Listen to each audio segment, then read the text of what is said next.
Hello lovelies and welcome to my second project for Scrap FX for February. So I'm working on something a little bit different today. I didn't feel like working in my art journal, but I did feel like, getting messy and painty and a bit creative. So I thought I'd make some tags. I was really channeling my inner Dina Wakley on this, and I have to admit I absolutely love how these turned out. I love the first one more than the second one, but I really do like them. And the best part is I can use them in my art journal as focal points. So yeah, I'm excited to use them, and I really enjoyed the process. So I'm starting with a fair few products from the new, from the February collection. This is where I messed my tag up. Well, I thought I had messed it up a little bit. So my plan was to use the Stonewalk stencil and remove a lot of this black and hopefully bring through a lot of that colour behind. Didn't work as well as I'd hoped. I think because I was using Dylusions paint, I think it just dried too quickly. As you can see, I'm really giving it a good rub to try and get it off.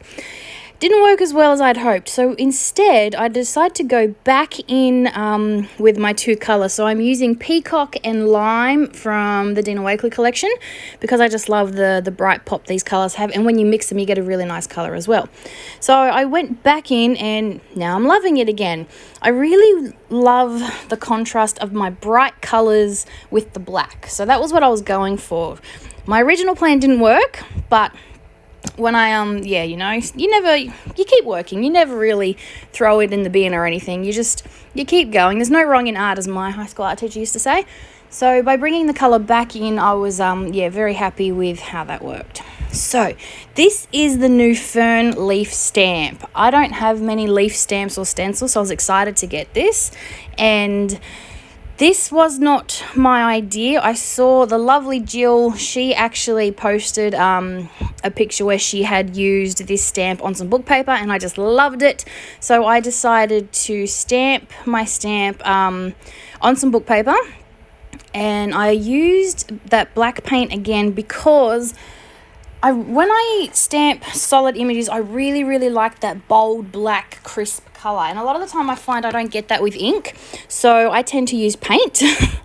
And I just love how this turned out. So I did fussy cut it, and I did leave a bit of a border around it. And that's intentional because I did want it to stand off my page. And then I've just gone in with one of the many, many sticker quote books that I have, and I have just put a quote on it: being unique is far better than being perfect. And I adore this stamp. I love how it worked, and I love how it came together. So on this one, I had a lot of excess black, which you saw me put down on when I was using my first tag. Coming back in with some more paint now. What I'm finding with these tags and what I'm learning is it's all about layers and texture. So I just wanted to build up colour and layers in the background. I didn't love it the whole way through, but I did get some really nice layers. So I come in with the Rustic Collage stencil and with some white. Now I thought bringing some white in would, you bring white or black in and it really helps your colours pop. That didn't work. I did not like the white at all.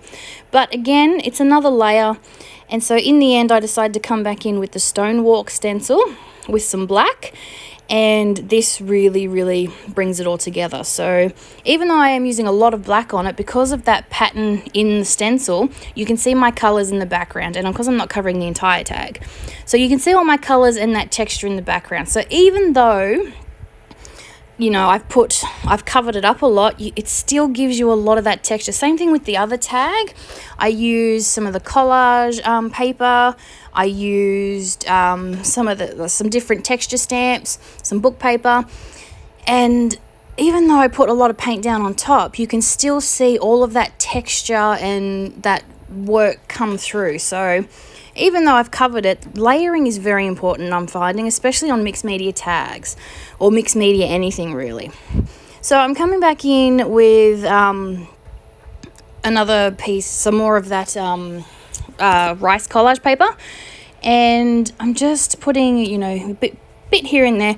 Honestly, I had absolutely no clue I had no plan going into this. I just wanted to play with my new stuff. I wanted to get paint on my hands. I just wanted to do something creative. And literally, I had book paper on my desk. I had scraps of everything, and I'm just picking them up and putting them down. So I put some book paper down because I love the look of book paper. The book paper is probably my new favorite thing. And then I went and got another set of the wing stamp from a previous collection. I think it might have been last month or the month before. And I've stamped these out, and I was going to leave it as that, but it didn't pop enough because there's a lot of black in this layout or in this tag, so I needed something else to really make it all come together. So I went and got one of the Tim Holtz paper dolls, and yeah, stuck her down and with the wings, and this just all come together really well. So I really love how this tag turned out too. So these tags I will end up using in a future art journal page, I think, as a focal point. So I hope you've enjoyed the video. Thanks for watching, and I'll be back real soon. Bye for now.